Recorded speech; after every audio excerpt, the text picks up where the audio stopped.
Cyber অপরাধ দমন, ভুয়া তথ্য প্রতিরোধ আর আর্থিক প্রতারণা রোধে কার্যকর আইন প্রয়োজন বলে মনে করেন বিশ্লেষকরা।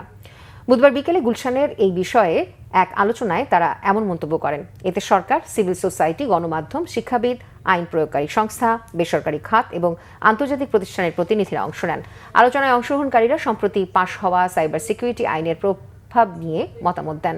অনলাইনে অবৈধ ও ক্ষতিকর কন্টেন্টের সংজ্ঞা নির্ধারণ, কন্টেন্ট মডারেশন, স্বচ্ছতা এবং জবাবদিহিতা এবং আন্তর্জাতিক নিয়ন্ত্রক কাঠামোর সঙ্গে সামঞ্জস্যতা বজায় রাখার বিষয়গুলো গুরুত্ব পায়।